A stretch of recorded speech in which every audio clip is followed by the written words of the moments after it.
Olá pessoal, sejam todos bem-vindos para mais um episódio.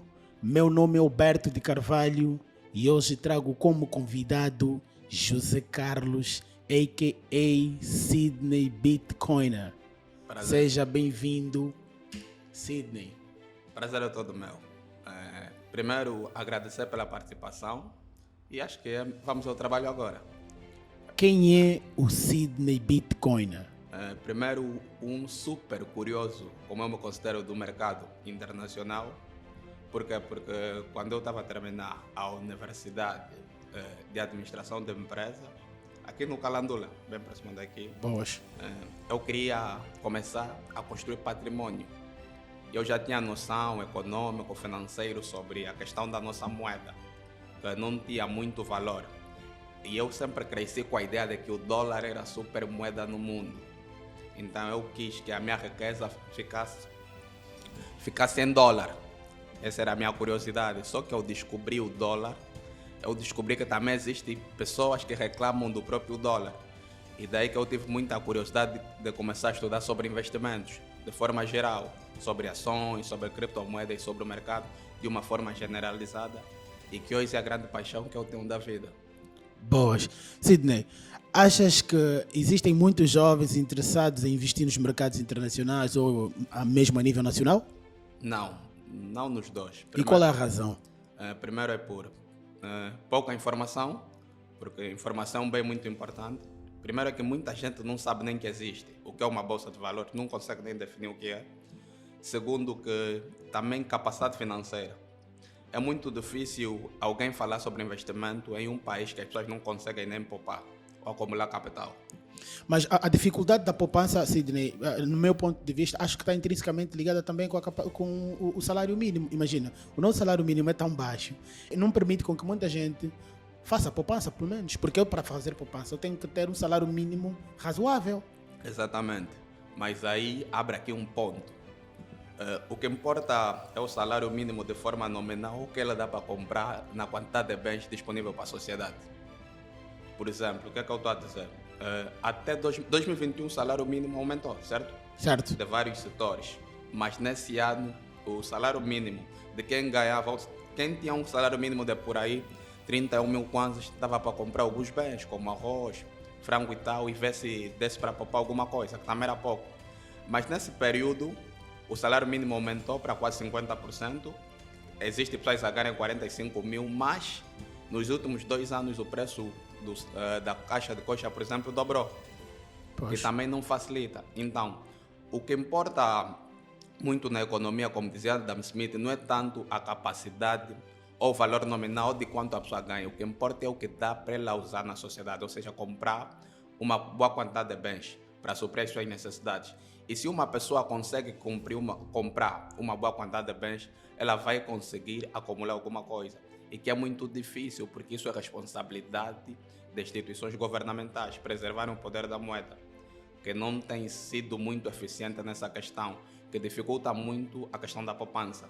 Mas, afinal de contas, qual é a maior dificuldade neste aspecto?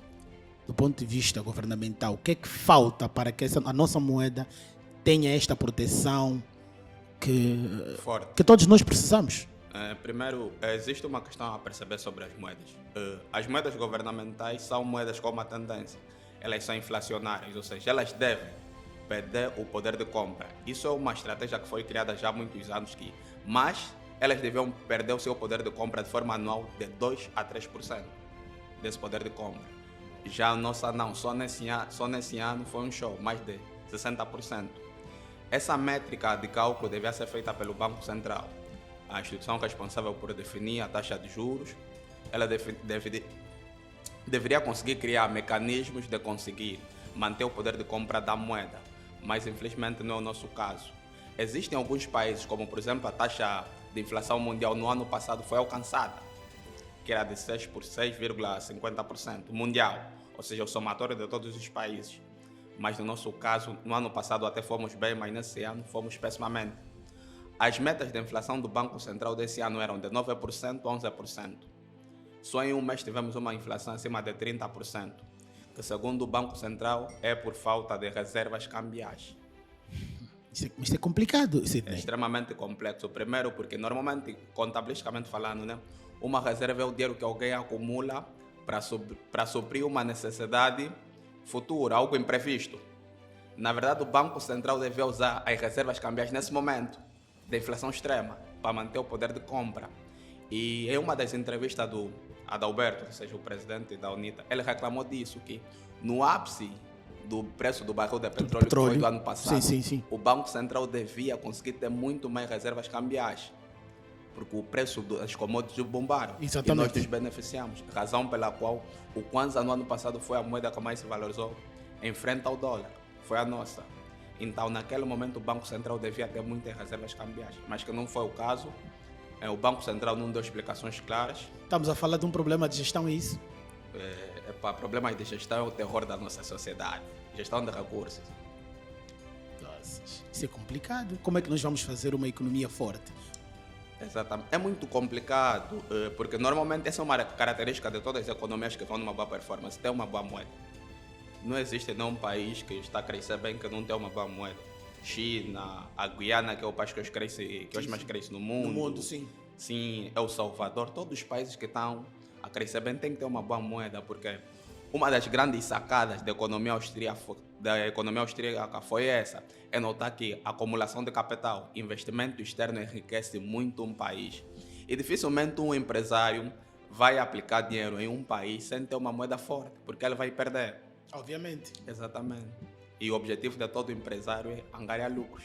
Mas, Sidney, diante dessa situação toda, desse cenário que nós vamos vivenciando, e olho para aquilo que é o plano de governação, que é tornar cada vez mais a nossa economia robusta, capaz de incentivar os empresários internacionais a investirem em Angola.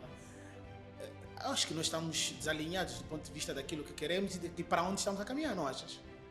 Sinceramente, eu acho que não existe um plano nacional. Porque normalmente uma das técnicas básicas de gestão é isso, né? Você vai organizar, vai ter um plano, vai ter que controlar. Sim. Não existe um esclarecimento meio lógico de políticas que o Banco Central, o governo adotou para essas métricas. Por exemplo, qual a meta do governo de 5 anos sobre a moeda? Ou sobre a diversificação da economia? Não tem nada claro sobre isso. Ainda estamos a investir menos, acho que de 5% no setor agrícola, certo? Não estamos nem aí. Mais de 90% da arrecadação do Estado praticamente não mudou, continua a ser do petróleo. Sim, o petróleo continua a ser o maior produto de exportação Sim, de Angola. ele podia ser, mas devia estar a reduzir. Sim, Coisa que paulatinamente. não acontece. Mas o reduzir é investindo em outro setor, diversificando. Diversificação é isso, né? Serve para reduzir o teu risco de perda sem reduzir o teu ganho potencial. É o que acontece conosco. O petróleo caiu, tudo cai. Tudo cai. Petróleo sobe, tudo sobe. Exatamente. Esse é um dos grandes problemas. Petróleo sobe, mas não fizemos reservas. Não fizemos. Quer dizer, as nossas reservas líquidas internacionais continuam nos mesmos valores, nos mesmos níveis. Isso é muito complicado. É muito complicado. O Banco Central, às vezes, declara que aumentou, mas no momento que essas reservas deviam estar a ser utilizadas, evaporam. Sem justificação lógica. Isso é muito complicado. É muito complicado. É complexo. Assim sendo, o Sidney, do ponto de vista daquilo que são os investimentos nas bolsas, tipo bolsas de valor, mercados internacionais, qual é o seu papel fundamental hoje em dia, do ponto de vista da passagem de conhecimento? Qual é o conselho que o Sidney dá aos jovens para investir, uma vez que agora estamos a ver, né, com esta queda do Kwanza, Sim. as pessoas que têm investimentos em moedas internacionais, né, tipo euro, dólar, estão em vantagem. Sim. Estão em vantagem. Qual é o seu conselho para que os jovens passem a apostar mais os seus capitais nesses mercados? Primeiro, para começar nesse mercado, eu aconselho os jovens a pouparem nesse mercado. O que é uma poupança? A poupança é guardar dinheiro. Porque no momento que vivemos hoje, existe uma certa complexidade em diferenciar investimento de poupança. Existe uma grande diferença destes dois tipos de ativo. Investimento normalmente tem grande risco, poupança não. Poupança é acumulação de capital. Então, normalmente o conselho que eu dou aos jovens é poupar em moedas mais fortes que a nossa. poupança, ou seja, guardar até ter dólar debaixo do colchão, se ainda é possível. Porque, Não, mas atenção, sonegação de moeda é crime. exatamente, porque por causa de certas leis, mas isso acaba por ficar sempre complexo. Mas existem os outros caminhos, certos, como cartões Visa e Mastercard, E Mastercard, que sim. você pode poupar. Por exemplo, uma boa parte da minha poupança fica no cartão Visa Dubai, da Wise, eu poupo nessas moedas. Por isso é mais forte, me facilita no momento de fazer uma outra compra. Agora, investimento, nesse momento, para Angola, todos para mim são muito complexos. Todo tipo de investimento? Todo tipo, é muito complexo. O risco de perda é enorme, até em ações. Estamos num bom momento até para a compra das ações, porque o preço está meio que em baixo, né? Tanto as do Dubai como do Caixa Angola. Mas os investimentos em renda fixa, ou seja, investir em ativos do governo, a poupança de bancos comerciais não aconselho para ninguém, são péssimas. Porque a inflação sempre ganha desse tipo de poupança. É por isso que eu aconselho a poupar em moeda mais forte. Agora, investimento, para mim o angolano só deve olhar para ações nesse momento. Porque não, títulos do tesouro, bilhetes do tesouro, a inflação sempre ganha desses dois ativos. Uma pessoa que comprou título do tesouro, obrigações do tesouro no ano passado, vamos imaginar um valor simples, 1 milhão de kwanzas. Desses 1 milhão teve um retorno de 20%, ou seja, até 1 milhão e 200, certo? Tudo bem, mas depois vai ser descontado o IAC, Imposto sobre Aplicações de Capitais. Quando esse jovem decidiu fazer uma compra e a inflação foi acima de 60%, ele perdeu mais do que 3 vezes. Ele perdeu muito. Muito. 1 milhão dele não dá para comprar quase nada, Pois. em questão de bens que existem na sociedade.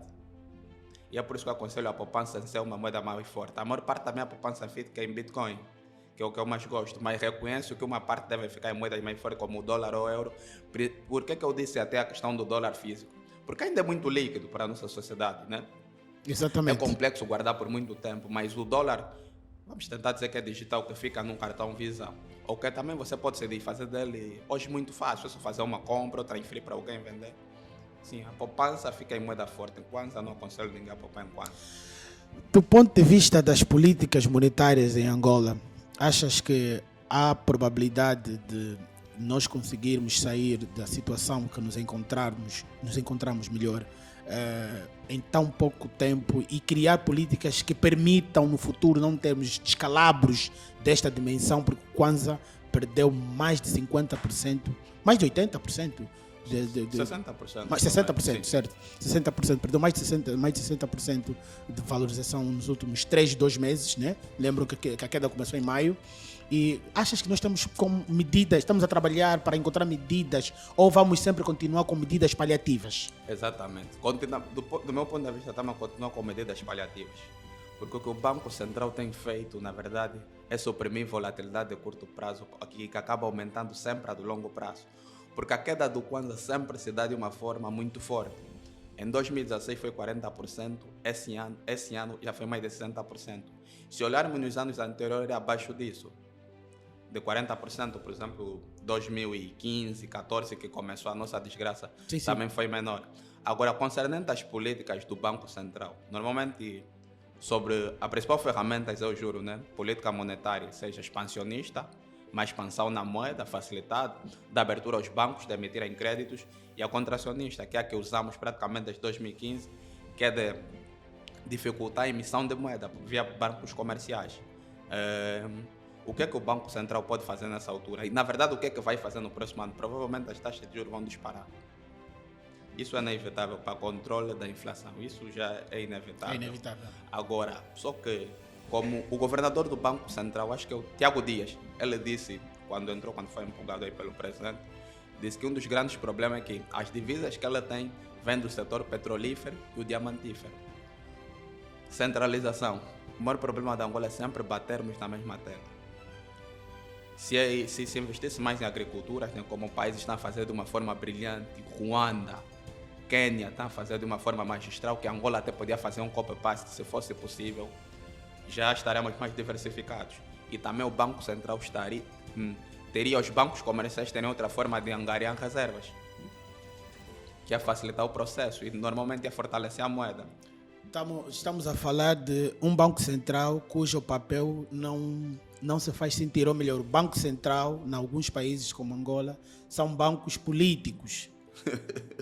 Sim, Certamente, sim. porque existem países que têm economias fortes que não têm banco central. Exatamente. É o Salvador é um exemplo. É o Salvador é um A economia exemplo, está aí sim, brilhantemente, sim. Existem países que não têm banco central. Na verdade, a própria criação de um banco central, em certos aspectos, chega a ser complexa. Porque se olharmos ao redor do mundo, todos os bancos centrais têm falhado muito em suas metas de inflação. Exatamente. Só que não tem sido tão grave quanto a nossa. Quanto a nossa, sim. Porque nós somos um país de terceiro, né? Exatamente. Em via de desenvolvimento. Nem sei se já somos em via de... É meio engraçado isso. É bem engraçado, sim. Sim, os bancos centrais, normalmente, o Banco Central, o BCE europeu, o suíço, o Fed, que é como se fosse o Banco Central dos bancos centrais, e tem o BIS, que é do Banco Central do mundo, dos bancos centrais. Sim. Todos falham em metas de inflação, porque nós praticamente, o mundo hoje vive sempre em períodos de recessões. E segundo alguns economistas austríacos, justificam que é por razão do Banco Central. Por exemplo, o que aconteceu em Angola? O Banco Central tabelou metas de inflação, 9% e 11%. Quando o Banco Central falha nessas metas, ele cria maus investimentos, distorção de investimento, ou seja, gera informações mentirosas, porque todos os preços de todos os bens que você vê na economia são uma informação. Quando o Banco Central tabela um preço como o dos juros, dizer que nesse momento está 17%, a informação que o mercado tem é a seguinte: o dinheiro está caro, o preço do dinheiro está caro. Quando baixa, o dinheiro está barato. A impressão que o Banco Central deu em baixar, por exemplo, as metas de inflação é que o preço do dinheiro vai ficar barato. Ou seja, investam porque a economia está segura. E todos sabemos que isso não foi a realidade. Ou seja, isso gerou muitos mais investimentos. Pessoas a comprarem títulos do Tesouro, obrigações do Tesouro. Todos fizeram péssimos investimentos. Poupança foi destruída, capital acumulado foi destruído por falhas de erros econômicos causados pelo Banco Central. Existe um conceito de custo de oportunidade, que é um conceito econômico. Na verdade, o que é um custo de oportunidade? Imagina o seguinte: o João vai casar com a Joana. O custo de oportunidade do João casar com a Jana é deixar todas as outras mulheres que existem no mundo. Sim. Porque só vai se relacionar com... Sim. Da mesma forma que um homem solteiro, o custo de oportunidade dele não está vinculado a uma mulher. Isso é um custo de oportunidade. O custo de oportunidade do Banco Central, errar economicamente, acarreta perda para toda a sociedade, como é o nosso caso. Sim. Quando acerta, o benefício vai para todo mundo, como foi, por exemplo, do ano passado, não sei se vou dizer certo, mas o Kwanza disparou, todo mundo aqui feliz, Kwanza 400, sim. a unidade do dólar. Sim. Se acerta é uma maravilha, mas a questão é que normalmente, não só de Angola, a maioria está a falhar gravemente. E é por isso que existem muitos países hoje a discutirem hoje se vão continuar a ter ou não um Banco Central. Banco Central. É uma situação, é um problema infinito. É um problema infinito. A economia é um problema infinito. Sidney, a minha maior preocupação prende-se com o facto da nossa economia ser muito instável e nós termos sempre que recuar nos projetos. Imagina, neste preciso momento, não há investidores que estão interessados em vir para Angola. Não há. E os que estão em Angola estão a repensar as suas vidas. Então, qual é a porta de saída para um investidor nesse momento que já está em Angola e que debate dia a dia com esse tipo de problemas? Primeiro é o seguinte, vou falar de investimento externo. Sim. Investimento externo vem com legalidade no país, porque aqui não existe. Estamos ranqueados com o mundo, estamos na lista entre um dos 20 países mais corruptos que existe no mundo. O externo já é difícil. Agora, o nacional normalmente investe quando há benefícios, que também tem sido muito difícil. Por exemplo, créditos. Quem consegue os créditos na nossa sociedade? Os bancos têm arrastado sempre créditos. Não muito, mas tem. É para quem? Para os amigos do governo. Ou seja, na verdade, quem investe nesse país é que é amigo do governo. Quer dizer, nós temos ainda o nosso setor empresarial ainda politizado. Extremamente politizado. Mas isso do ponto de vista da imagem, do compliance, destas questões todas a nível internacional, acaba nos penalizando. Porque extremamente péssimo. Vejamos em 2014, nós sofremos uma mão pesada da Reserva Federal Americana. Ok. Devido ao quê? Ao facto deles serem descoberto que existem, ou melhor, que os donos dos bancos em Angola são os politicamente expostos. Assim sendo, nós não estamos a trabalhar rumo àquilo que são as recomendações da Reserva Federal Americana. Não. O sistema bancário, entre todos os sistemas econômicos, o bancário é o mais centralizado do mundo. Isso em todos os países. Todos os países. Mas aqui é um caso extremamente grave, porque... Em particular. Exatamente, porque é um caso mesmo particular, porque o nome de um banco aqui, o grupo Carlinhos, né? Tem dado um show. Os nomes dos proprietários do banco Kev, BCI, acabam sendo as mesmas pessoas. Sim, e são publicamente desconhecidos. São extremamente centralizados. Eles só ficam a criar outros bancos e a trocarem de nome, porque um dos maiores bancos de Angola era o Banco Espírito Santo. Hoje chamamos de Banco Econômico. Sim, foi nacionalizado. Exatamente, era de que era do mesmo grupo. Os donos eram os mesmos. Exatamente. Existe hoje a questão que está a ser discutida sobre a venda das ações do BFA. Quais são os dois grupos? Um dos grupos a comprar é o Grupo Carrinhos. E não só, parece que também vi, parece que mais um politicamente exposto, supostamente há de ser o maior acionista do BFA. Nesta venda. Exatamente, porque e mesmo uma outra empresa que quer fazer a compra das ações do BFA é a gestora de fundos do Banco Central Nacional. É tudo um grupo, sim. É tudo um grupo que manda. Infelizmente, essa é a questão do nosso país. Nunca saímos do socialismo. Nunca. Mas é muito complicado fazer economia e nós estamos muito atrasados. Sim. Comparativamente até. Não vou falar do mundo.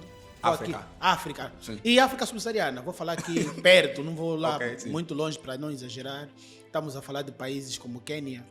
Estamos a falar de países como Ruanda, que não têm os recursos que Angola tem. Sim. E estamos a falar de países que sofreram genocídio. Que hoje estão a avançar na velocidade do cruzeiro e Angola continua a recuar. Sim.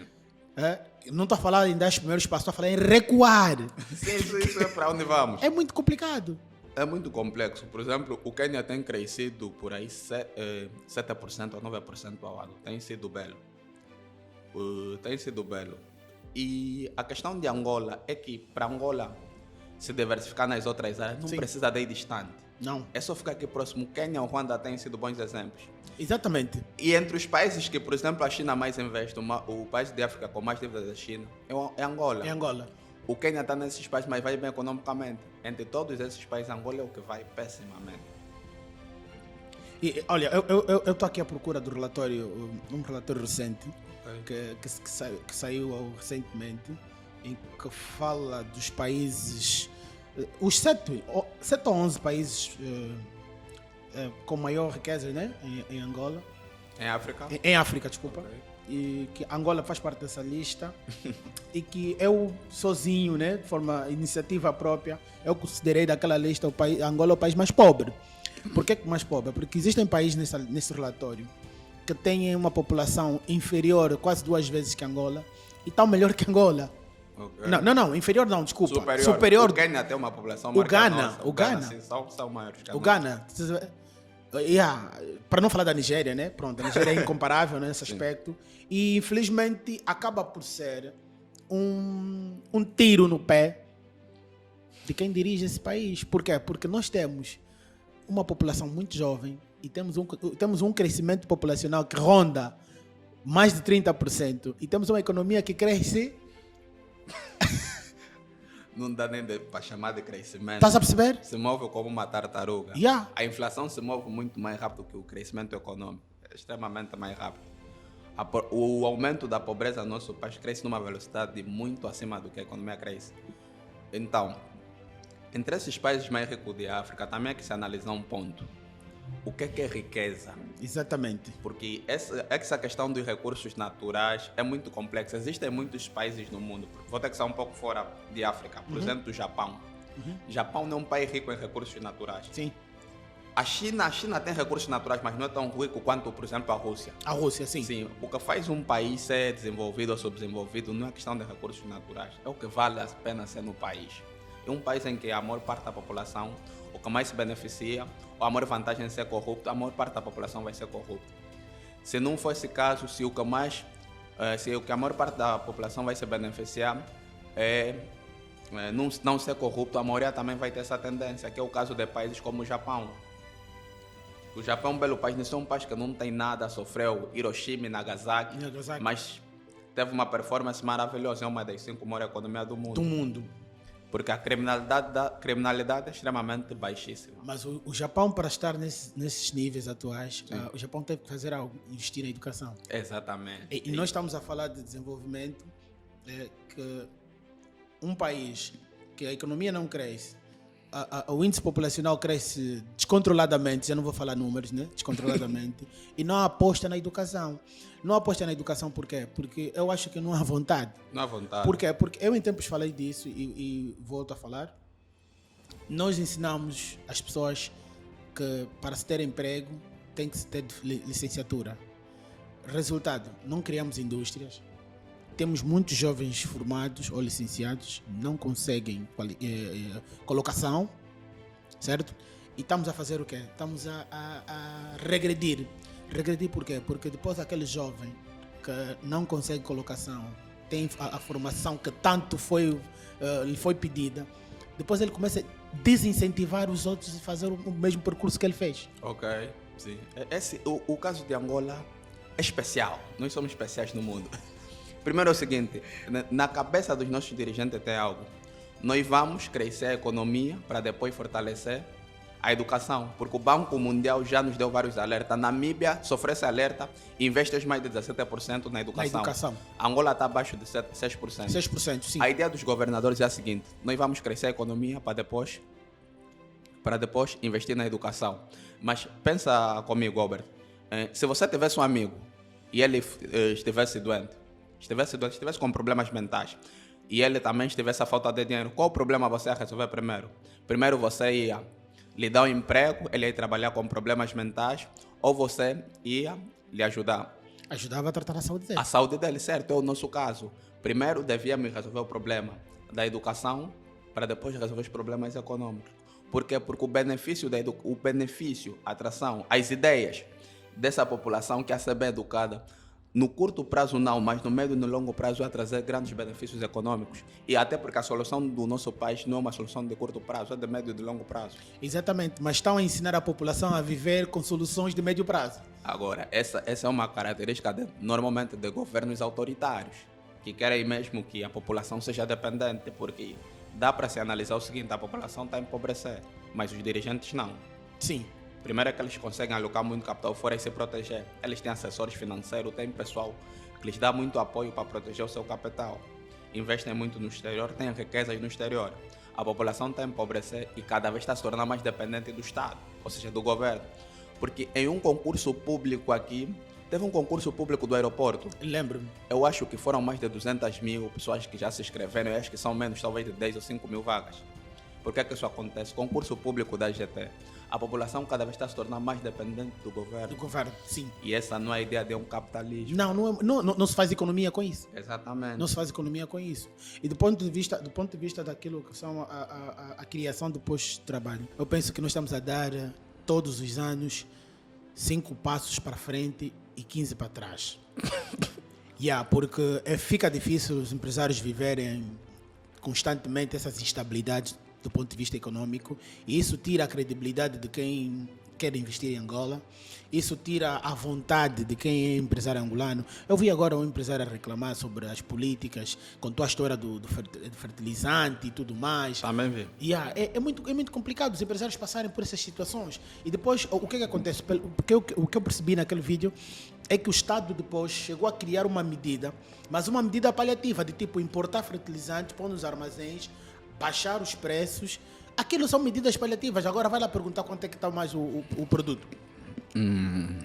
Isso é um dos meus problemas econômicos. É a questão do intervencionismo estatal. Normalmente o Estado se beneficia quando faz intervenção na economia.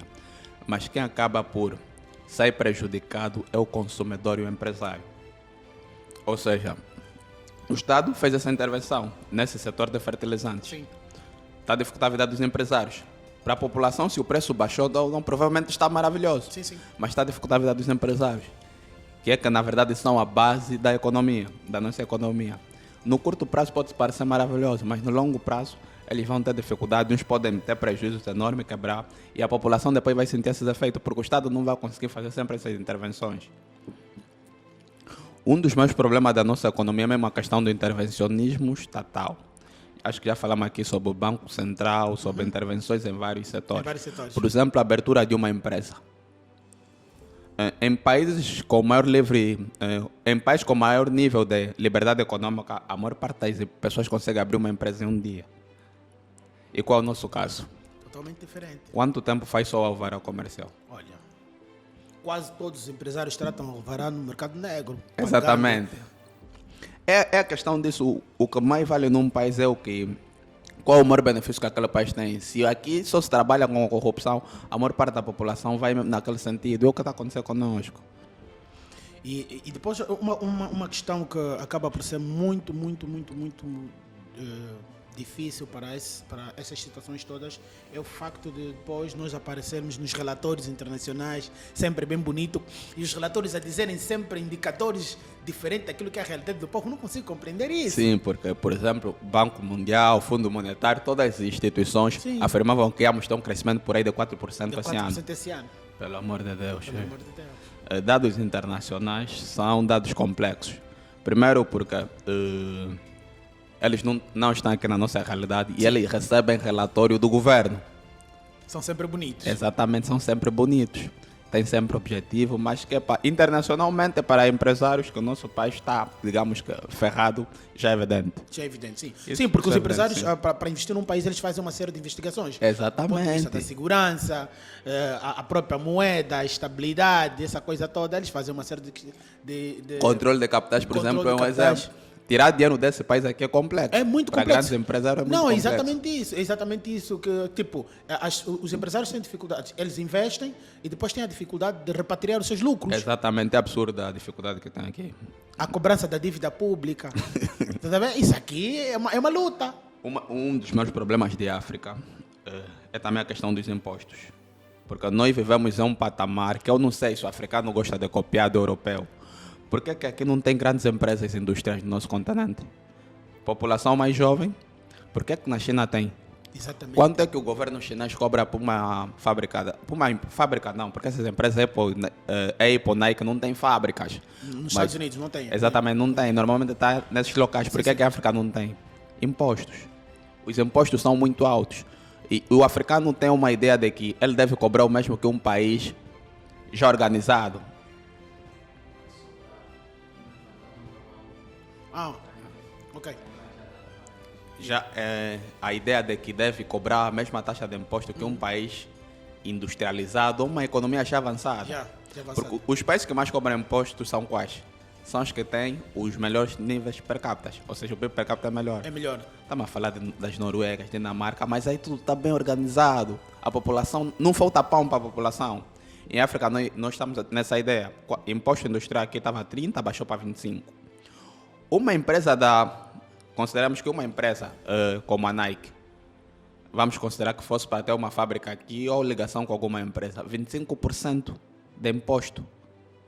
Não vai vir aqui, vai para a China, vai para a Ásia. Vai para a Ásia, Porque na Ásia os impostos são muito baixos. Esse, na verdade, é um dos maiores problemas do nosso continente também. Yeah. Isso E é não continental. só, eles, com essas medidas, eles acabam por retirar o dinheiro da mão da população. Exatamente. E uma sociedade só é próspera quando a população tem dinheiro. Exatamente, a população tem que ter dinheiro. Sim, se a população não tiver dinheiro, mano, não vai ter sociedade Não é. próspera. Vai ter sempre políticos. Sim, sim. Yeah. Você, na verdade, acaba de concentrar o capital em um certo grupo, que são os detentores do capital e são os detentores de todas as empresas, são os detentores do setor de alimentação. As empresas que entram aqui, normalmente, estão extremamente ligadas a políticos. Sim. Tudo você concentra só em um grupo de pessoas, enquanto metade da população é extremamente pobre. Na verdade, existem até indicadores para falar sobre isso. Para se analisar a riqueza de um país, deve-se analisar a quantidade de riqueza que está com a classe média. Assim mesmo. É muito importante ver É. o poder de compra da classe média, porque a classe média deve ser uma classe com uma boa participação na economia. E eu ainda não sei se existe classe média em Angola.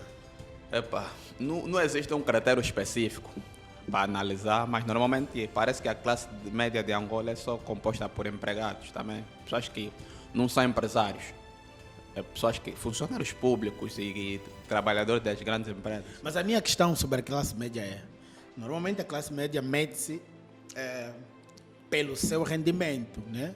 O rendimento do Sydney é que vai fazer do Sydney a pessoa cujo seu rendimento o traga no nível de classe média.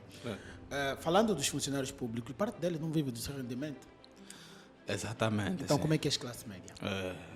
Como assim? Muitos deles estão ligados à corrupção. É verdade, estão ligados às gasosas e tudo mais. Sim, na verdade, aí eu talvez me referia propriamente ao que tem de patrimônio. Porque entender a origem do dinheiro é complexo. Primeiro é que... Para os funcionários públicos. Sim, sim. Porque quanto ganham, você vai ver que não faz sentido. Não, O não caso faz era o quê? sentido. Do Lussade, certo? Exatamente. Aquele nem classe média, é um que é multimilionário, Sim. até transações de bilhões e tudo, Sim, certo? sim. Primeiro que a contabilidade do próprio governo é desorganizada, a auditoria praticamente não existe, ou você faz um compadrinho, é um amigo. Então, classificar classe média, talvez nosso país, É será difícil. pela questão do patrimônio, Exatamente. que também seria difícil de justificarem, Seria porque não questionável. existe. Sim. Na verdade, é um tema que para falar dele precisa de universitários a fazerem pesquisas científicas. Não, mas eu muito sinceramente, assim, de forma rápida, eu acho que em Angola não tem classe média. Eu acho que Angola tem muito ricos, ou Exatamente. melhor, não, tem políticos ricos Sim. e pobres. Esse é o meu ponto de vista. Por quê? Porque os que se consideram classe média, né? Se consideram classe média, tu pegares nos rendimentos versus o que têm, Não justifica, justifica. não é justificável, sim, isso Então, com é- certeza. Epá, é mais um que se beneficiou. de certos esquemas. Exatamente. Aí não tem como. Yeah. Porque imagina, nas sociedades modernas e evoluídas, classe média não cai. Tipo, se tu entras na lista de classe média, tu não cais, tu só evoluís. É uma tendência. E o que é que acontece aqui? Aqui tu supostamente vês classe média, do dia para a noite, ele sai de 10 para 1. Quando lhe passarem uma investigação, tu já vais ver Sim. que ele já não tem nada. Não existe justificativa, Então- exatamente. Sim. Você percebe? É muito complicado. Então, Sidney, que conselhos é que o Sidney, mais uma vez, deixa aos jovens que estudam economia, finanças e tudo mais? O que é que os jovens devem fazer para que estejam ligados de forma ativa neste mercado, que é um mercado onde o conhecimento é algo fundamental, né? Tipo, quando digo conhecimento, estou a falar conhecimento abrangente, do ponto de vista nacional e internacional. Qual é o conselho que o Sidney deixa aos jovens que queiram enveredar neste mercado, estudar bitcoins, ou melhor, estudar as criptomoedas, né? Não é só Ativos bitcoin. internacionais, certo? Yeah, ativos internacionais. Que conselhos é que o Sidney deixa? Primeiro, existe uma característica muito importante que se chama de preferência temporal. É a capacidade de uma pessoa renunciar ao presente em prol do futuro. O que é isso? É você parar de beber muito por saber que amanhã tens que trabalhar. É você parar de gastar dinheiro de forma esbanjante por saber que você tem uma família para sustentar. Normalmente esse tipo de característica é desenvolvida em sociedades com um padrão monetário forte, que não é o nosso caso. E é por isso que eu tenho que voltar aqui a aconselhar as pessoas a poupar em moeda forte. Porque normalmente quando você poupa em moeda forte, você vê que está a ser benéfico para ti. Exatamente. Exatamente. O maior conselho que eu daria para as pessoas desenvolverem essa característica, que é a preferência temporal, é não viverem só pelo momento de agora, pelo momento espontâneo e tal, tudo acontece agora. É entender que existe um futuro, existe um futuro melhor que você pode criar. Existe essa possibilidade de se criar Angola. Se os bens que você vai ter vai ser só de Angola, é muito difícil. Mas que existe essa possibilidade, existe. É difícil? É. Mas desenvolvam a preferência temporal. Ok. Sidney, das criptomoedas que já estudou, qual delas recomendas? Bitcoin. Por quê? Primeiro é que existe, para falar sobre Bitcoin, é sempre necessário entender o dinheiro. Boas. A história do dinheiro. O dinheiro sempre foi, a economia austríaca se define como dinheiro, bem monetário que entra livremente para a sociedade. Porque antes das moedas governamentais que temos, moedas fiduciárias, kwanza, dólar, euro, tudo que é metido por governo, o dinheiro sempre foi a humanidade, o grupo geral que escolheu o dinheiro. Já escolhemos o sal como dinheiro a ser usado, por quê? A liquidez que o sal trazia. Existe a questão de salgar as comidas, ou seja, para não ficarem podres. Existe essa questão aí. Por que é que o sal foi considerado como dinheiro? Porque em um momento que não existiam geleiras e arcas para conservarmos a comida, dava para se considerar dessa forma. Então todo mundo precisava de ter sal. Boas. Sidney, qual foi o maior conselho que recebeu sobre finanças e que lições retirou delas? Primeiro, é que normalmente o mercado, essa é uma do mercado, comprar sempre ativos em queda, comprar sempre em queda. Nunca comprar quando todo mundo acha que o mercado está uma maravilha. Ok. Essa provavelmente é a melhor, porque o mercado tem ciclos. Tem um livro que se chama Dominando os Ciclos do Mercado, de Howard Marks. Ele aconselha muito isso. E outro, o melhor conselho de investimento que eu tenho é investir no que você consome. Esse é do Peter Lynch. Tem também um livro, O Jeito, Peter Lynch de Investir, que se aconselha isso. Por exemplo, muita gente, o BAE teve bons resultados esse ano. Já teve no primeiro semestre. Muita gente trabalha muito com BAE direto, o aplicativo facilita. A ideia é se você investir numa empresa que você está consumindo o produto que ela vende.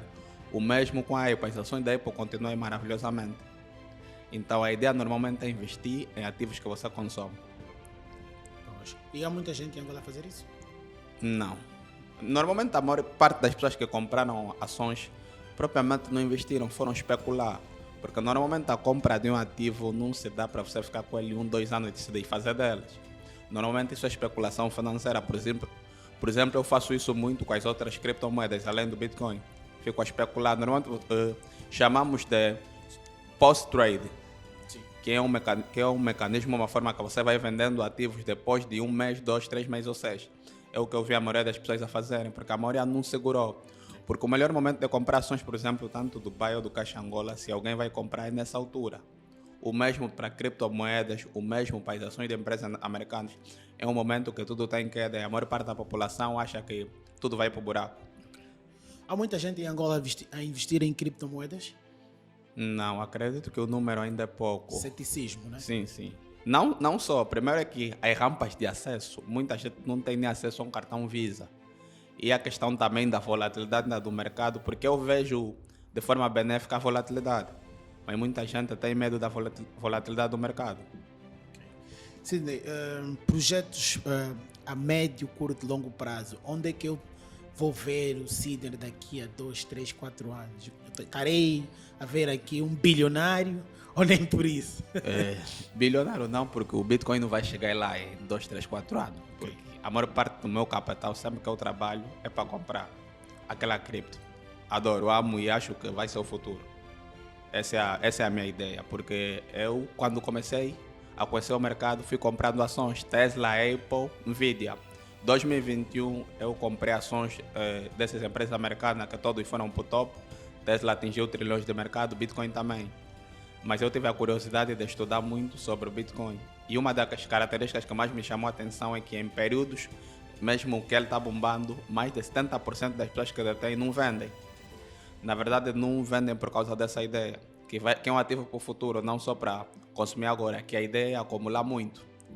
Se o Bitcoin prosperar, provavelmente também vou estar nessa classe dos milionários, porque é para lá onde o meu capital vai. Boas. Já para encerrar, recomendações e conselhos úteis. Primeiro que é muito difícil viver em Angola, mas acho que a população é forte, os jovens são fortes.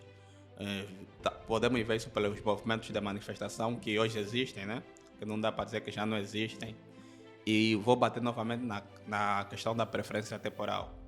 Entender que existe um futuro, que existem condições melhores. Parar de depender do Estado. Eu vejo que a nossa juventude vai muito para essa tendência, que acho que infelizmente, e o Estado é o causador disso, mas é das pessoas procurarem ter mais liberdade e se tornarem mais independentes possíveis e acumular capital. Boas.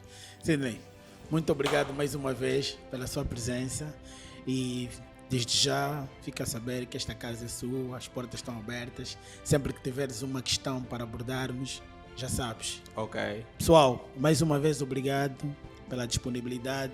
Cá encerra mais um episódio. Até já.